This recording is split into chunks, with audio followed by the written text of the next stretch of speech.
Hey everybody, welcome to Wrestling with Cruises. I'm Alex Abrahantes. This is a show where I wrestle with cruise questions so that you don't have to. And I am really excited about this week's guest because it's a person that I've been wanting to have a conversation with for a while now. And life just happens, but we finally have him on the show here today.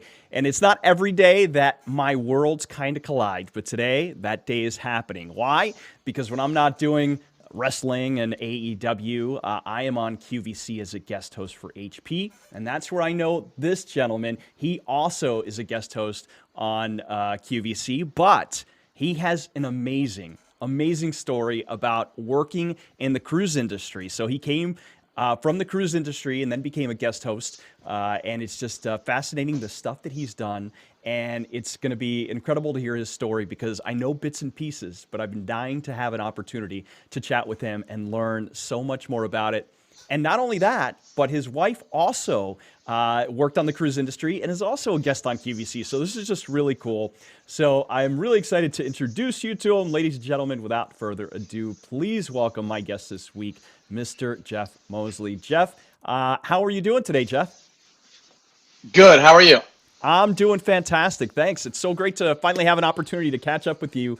I know life's been crazy the past couple of weeks, and we were supposed to have you as a guest a couple weeks ago. And unfortunately, Wally, my pug, got sick, and then a blackout happened, and I had no power. So it's been all these crazy things. But you know what? That's like what's been going on with the cruise industry this year, right? It's just been nonstop craziness and madness. And same thing with QVC, right? We've been having to adapt and be flexible and nimble. So thank you so much for taking time out of your schedule to be on the show.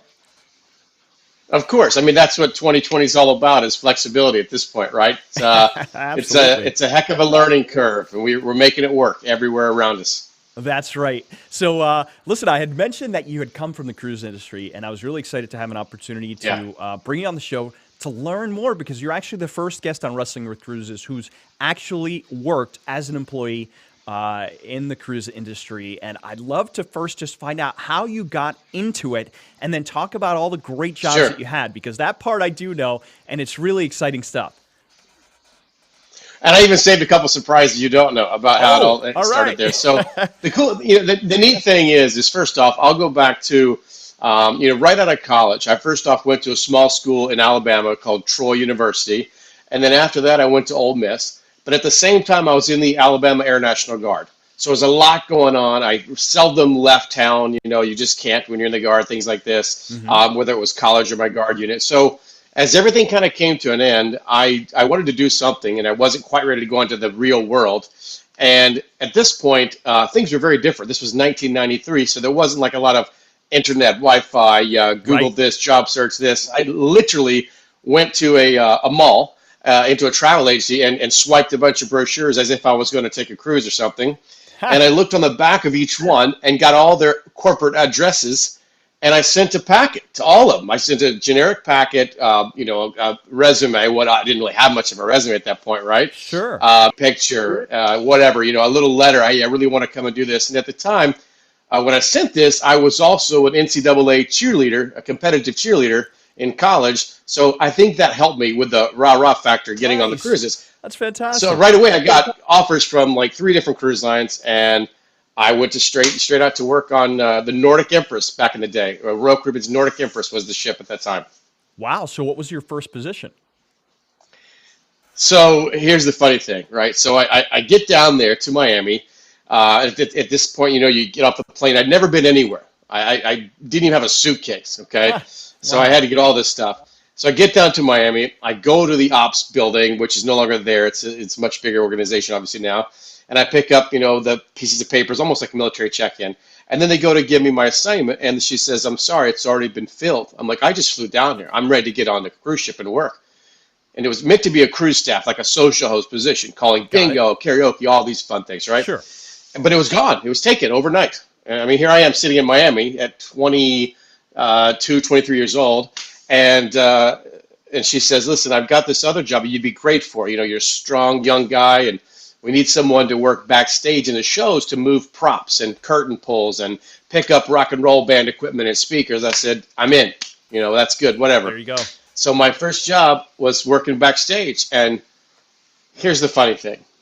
When I got backstage, do you want to know what my real job was? What's that? I was a costume changer. Hey, you got to do what you got to do. There's a lot of costume changes Here in I those am. productions, right? I'm like 22 years old, right out of the military, right out of college. I go onto a cruise ship, and they tell me, now listen, this is what you're going to do. The dancers are going to come out here. You're going to help them get this off. You're going to help them put this next outfit on. You're going to get them out onto the stage. You're going to run around to the other side, wait for another one to come back and help them get this off, put this on, put the big feathers on. Then you're going to run and pull curtains. You're going to do this. I was like, this is crazy. I'm getting paid to do this stuff. Like, that was my first job. That's pretty awesome. So how long did you do that, and then when did you transition to another role?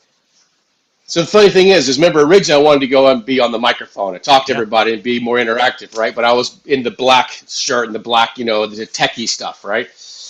So I'm backstage one day and someone's calling bingo. And I've been hearing bingo for months on a cruise ship. All the Right. jokes, all the one-liners. I'm backstage cleaning lights and everything. And I'm just kind of like, one day I'll get out there and call bingo.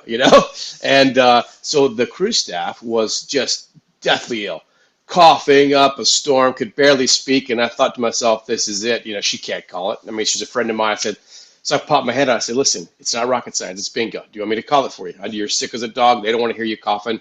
She said, please. So I grabbed the mic, I just started calling out bingo, started selling cards like hotcakes. It was like on fire. The jackpot was through the roof. Everybody was buying more cards than they should probably because we were having a good time. And as we're doing this, I see the cruise director coming into the show lounge and walking across the top row back to like his office. And I thought, I'm fired, right? I mean, I'm done. That's it. And he's just staring at me like I'm not supposed to be doing this. I'm supposed to be the guy behind the curtain. Yeah. And back then we had pagers, right, instead of phones. So sure enough, my pager is buzzing. I'm like, oh, this is not good. Finish up bingo. Everybody's yelling, screaming, having fun. It was a great session.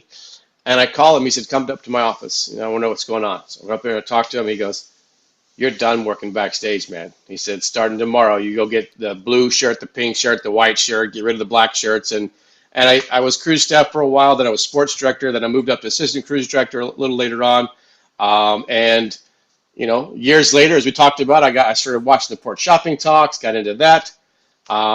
More years later, I did other things on ships like art auctions with Park West Galleries. I did that Oh, for a few really? years and loved it. Yeah, I spent a few years with them, and then I did their VIP auctions on land and sea. Oh, very cool. And then I did Future Cruise, like all the Next Cruise, Future Cruise, Port and Sure. Cruise Consultant, that kind of a thing. Yep. So it really, and then later in life, after meeting my wife on cruise ships, because she was also a port shopping guide, when we decided to have a family, I took a job in a sales position as a regional sales manager for one of the cruise lines as well. So it's kind of been really a big part of my life, my family's life, and my kids are growing up in the business too, so to speak. So how long were you in total working in the industry? So off and on, about 17 years on the ships and about 5 years on the corporate side total. And that's including 5 cruise lines. So I've worked for Royal Caribbean, Norwegian, Princess, Celebrity, NCL, and Carnival, so 6. Wow, that's incredible. So from there, you obviously left the world of cruising. Is that when you transitioned into QVC? So the funny thing is so when I was on cruise ships and met my wife, and we actually, even after we got married, we went back out as a married couple and worked together as a married couple on the ship. Oh, that's So fantastic. we were doing port and shopping talks. She would do St. Thomas, I would do St. Martin. She would do Cozumel, I would do Jamaica. So we had this Wow. whole great routine going. It was really lots of fun. The guests loved it. There was a married couple on the ship that met on the ship and that worked on the ship. And then we decided we wanted to have a family. So at that point, we started putting some feelers out. And I actually went to work for Jewelry Television in Knoxville, Tennessee, JTV. And then my wife later went to work for them as well, doing some guesting and some temporary host fill-ins and things like that. Hmm. And then after that, Aaron was hired at QVC. And then I went to work for Royal Caribbean because I had a non-compete I had to run out with JTV. So I worked for Royal Caribbean in sales until mine ran out, and then I went to work for QVC. That's fantastic. Wow. That's the So short version of a long story. that's pretty incredible that both of you, it's funny, you're both doing the same thing, and then all of a sudden now you're both doing the same thing. but your passion for Yeah. cruising is still around. So you guys cruise Oh, of all the course. time, right? Well, obviously Yeah, we before the do. I pandemic. mean, yeah, it's killing us. So I remember my son. I have two boys, Blake and Cooper. They're 7 and 9, soon to be 8 and 10, and both of them are like the top tier in pretty much every cruise line at this point. Cooper started cruising when he was 6 months old, and we've been cruising ever since. At least once, sometimes twice a year. I think last year maybe was the first time we did 3 cruises in a year. In 2019 we did 3, Wow. but now one of those was a back-to-back we did. So but yeah, I mean, and what's interesting is when you work on board ships for so long, a lot of friends of mine who are now off ships say, how do you go back and cruise? You worked on them for years. Like, how do you relax? But I find it just the opposite. Like, now I get to do the things I didn't get to do. Like when you're a crew member or staff member or an officer, you don't get to sit at the bar stool. Like, it's off limits. You have to sit in the back seat in the corner of the lounge, and you can't sit in more than groups of 2 or 3, right? You can't have big groups of crew around, right? Or staff or entertainers, whatever it may be. So now I get to do those things. Or when I was a crew member, my room was this big and had no Yeah. windows, Sure. right? So now I want the bigger rooms with lots of windows because I can. Of Um, course.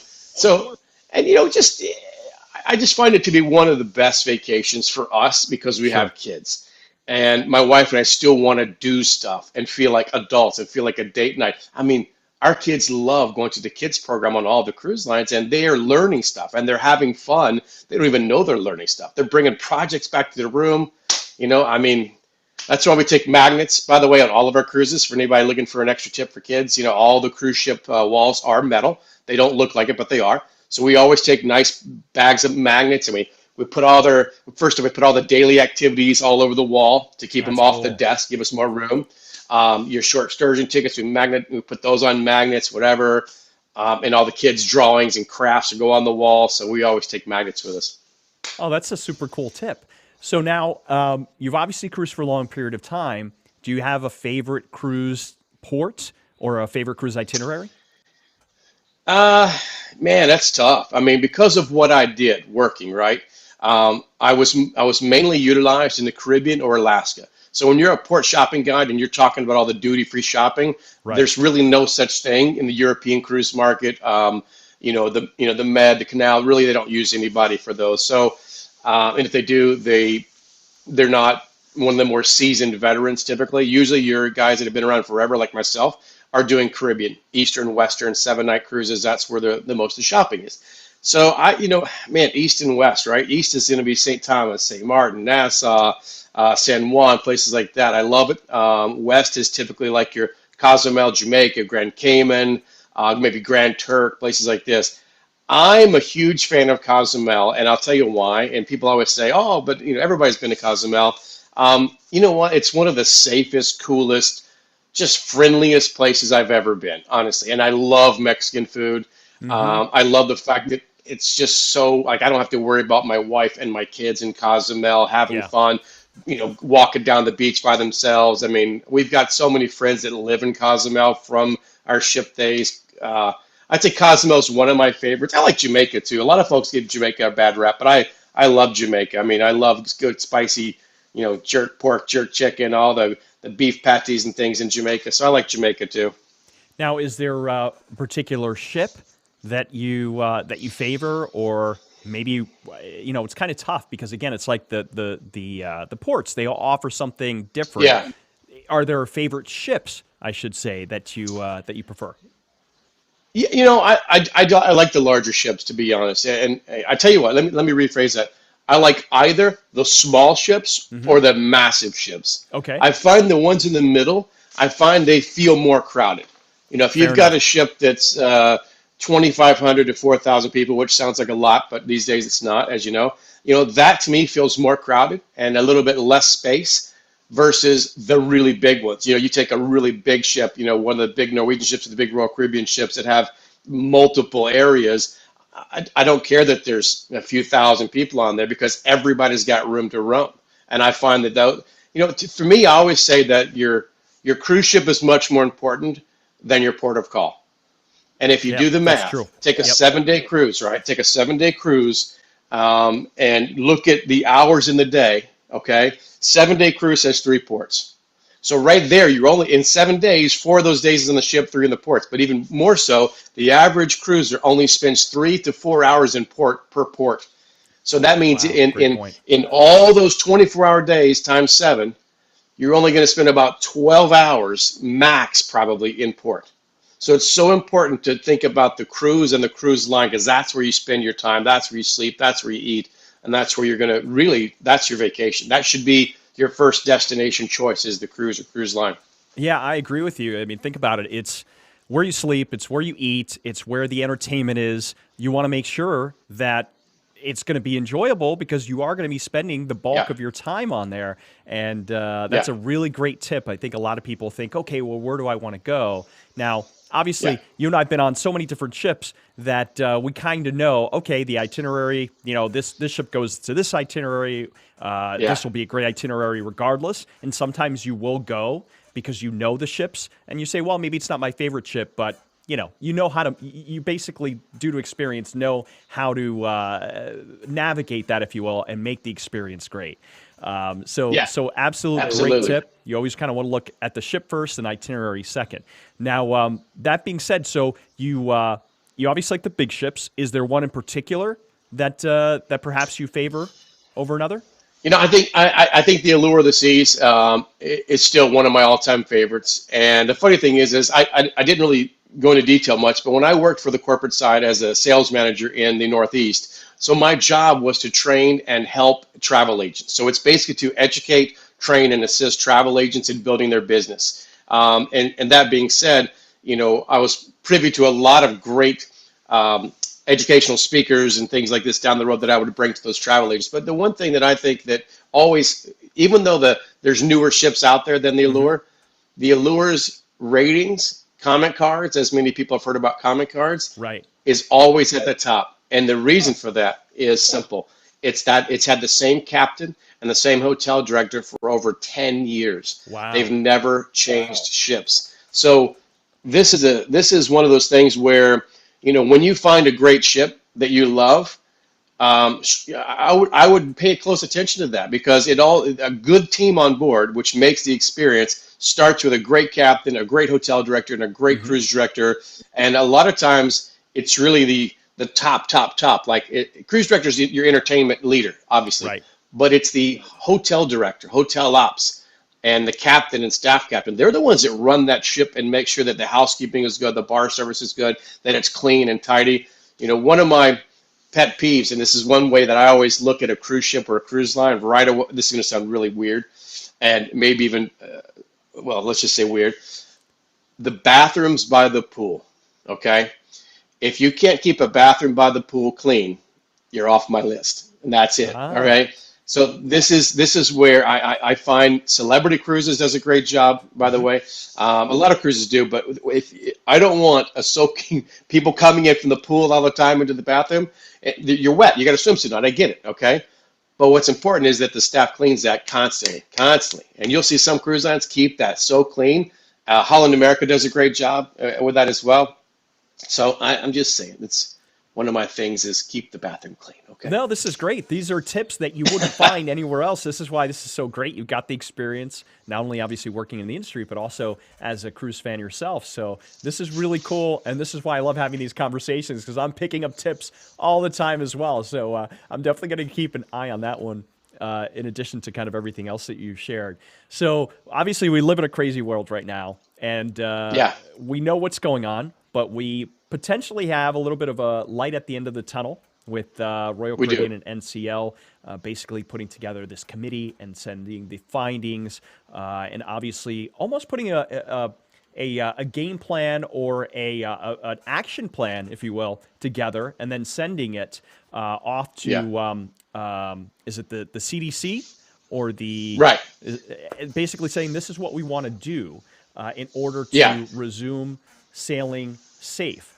So let's chat a And little I bit think, about that, because you know quite a bit yeah, about I that, think it's right? the most proactive, right? I mean, what I really love is that Norwegian Cruise Lines and Royal Caribbean Cruise Lines, which is Royal Caribbean is both Celebrity and Royal Caribbean, so Royal Caribbean Group. So those two really came together to be very proactive. And I think that's what's going to really set them apart and probably propel them to where they need to be to gain the trust of everybody out there, to get these crew members back to working, which they desperately want to, by the way.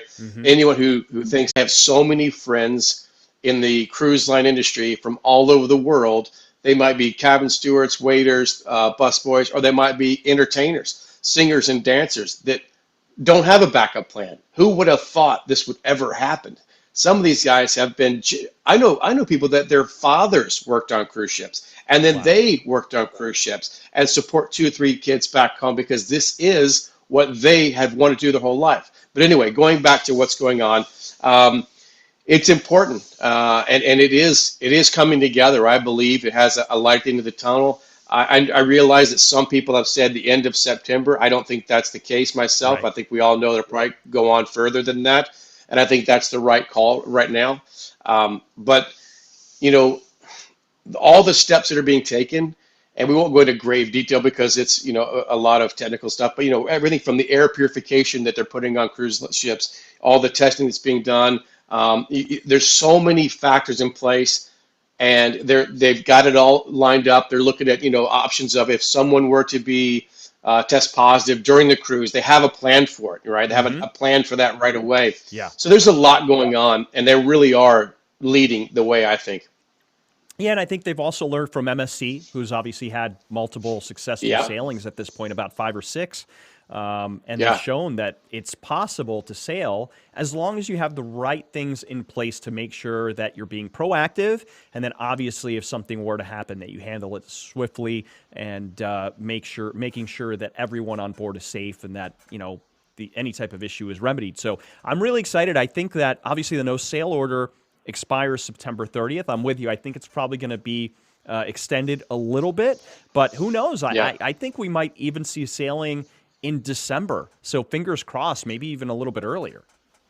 Yeah, and I wouldn't be surprised. Again, nothing, obviously I have no official saying anything, but I wouldn't be surprised, with several of the cruise lines own private islands, right? And I feel like they're going to utilize those a lot more. Absolutely.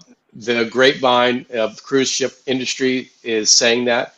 And keeping in mind that when you have a private island, many of the cruise lines, including Norwegian and Royal Caribbean and Carnival and Holland, have often talked about one day, and this is before the pandemic, they often talked about one day staying overnight in these private islands. And the guests love the idea, right? It's a safe environment. It's a closed environment. You've got your cruise ship / hotel is docked right there to go on and off. They talked about one day doing concerts out there, fireworks out there, late night barbecues out there. So I honestly think that might also be pushed forward, the concept of that, because I feel like, that's one place that they know they can dock.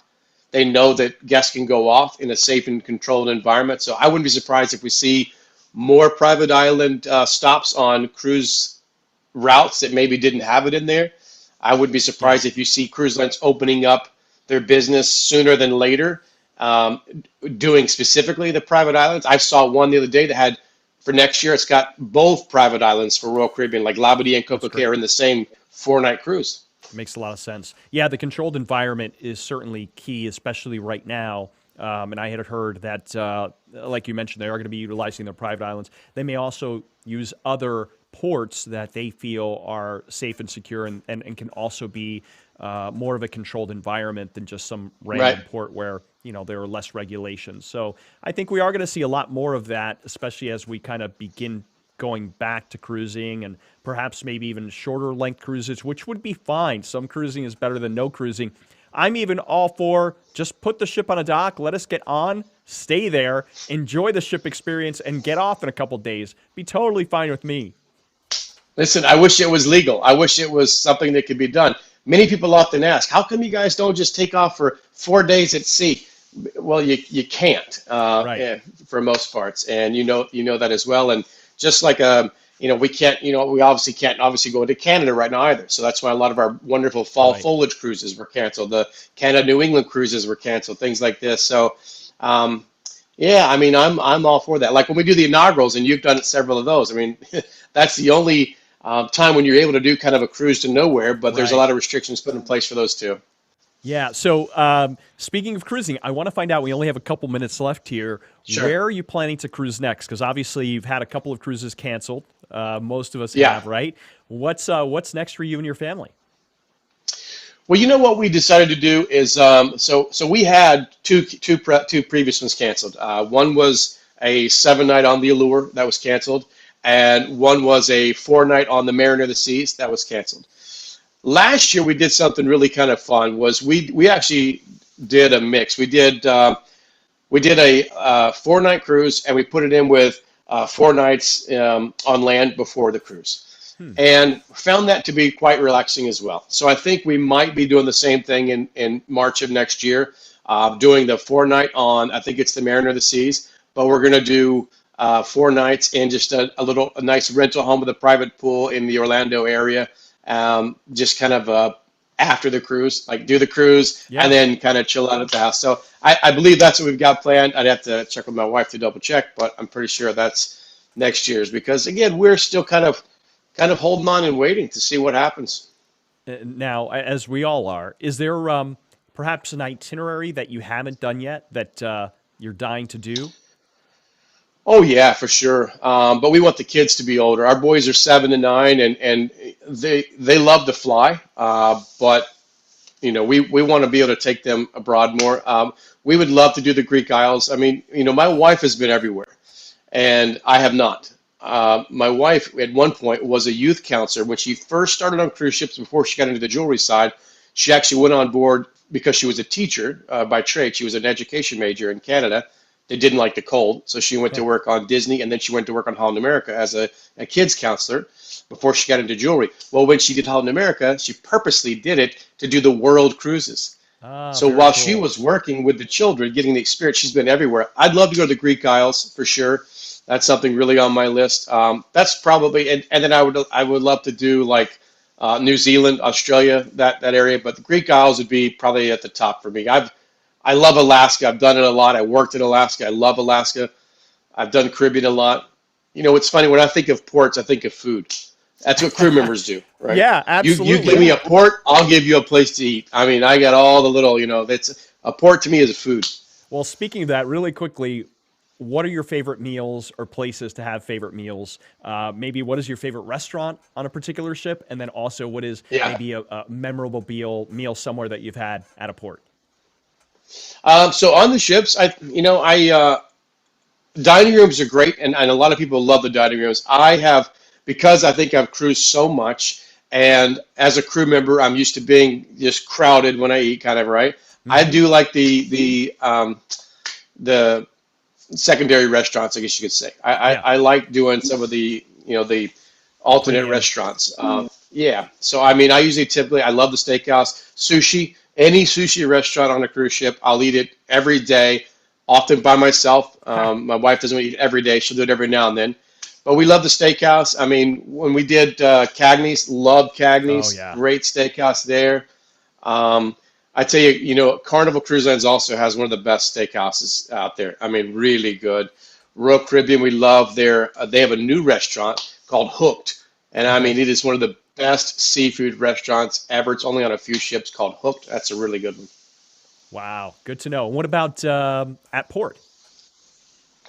You know what? Every port has a spot for me. I mean, Cozumel, I can go down to downtown to Palmeras and have this huge plate of ceviche that I absolutely love. The shrimp are like massive, beautiful ceviche there. Jamaica, I'll usually go for top of the mountain, go to the chop shop, go to it's like jerk, just like dudes with machetes just chopping up chicken right in front of you. Um, St. Thomas has got one of the best sushi restaurants of all places, right? St. Thomas. It's a guy that used to live in New Orleans, moved there years ago, called Benny Iguanas, with its secret sauce, the best, right there at Havenside. I mean, pretty much every port I've got a little favorite. Oh, I'll tell you what, one of my best finds ever was in Alaska, Okay. in Juneau, and they've won every award you can imagine. Tracy's Crab Shack. All right. Okay. We're talking, I can't even show you right here how big. The crab legs are like this big, and they serve you like a one crab leg with a thing of butter. They already split it all the way down for you. Steam's coming out. You got a hot roll there, a nice cold beer or something there. But Tracy's Crab Shack, in Juneau, unbelievable. Wow. Well, fantastic. We've learned quite a bit, as I knew that we would. And Jeff, thank you so much. I really appreciate you taking time out of your busy schedule to be on the show. I'm really excited to have a chance to finally catch up with you and learn so much. And we'll have to do it again because I know we're just scratching the tip of the iceberg from all your years of knowledge, experience, and obviously no problem. Anytime. I'm glad the pups are doing good. Yeah, thanks so much, and really appreciate it. Tell Erin I said hello, and hopefully will do. She's on tonight, actually. Oh, fantastic. Well, if I don't see her at the queue sometime, I hope to see you guys on a cruise ship sometime in person. That'll be a lot of fun. Definitely, man. Always appreciate it. Well, thanks. I really appreciate it. And everyone, thank you so much for watching. Wrestling with Cruises, obviously, is every Monday night, 7 p.m. Eastern Standard Time. You can head on over to wrestlingwithcruises.com to get more information about the show. If you like the show, make sure to give it a thumbs up, subscribe, and also comment and let us know what you think of the show and what you'd like for us to chat about in the future. So, Jeff, thank you again. Thank you, everyone, for watching, and look forward to catching up with everyone next week right here on Wrestling with Cruises. Bye-bye, everybody.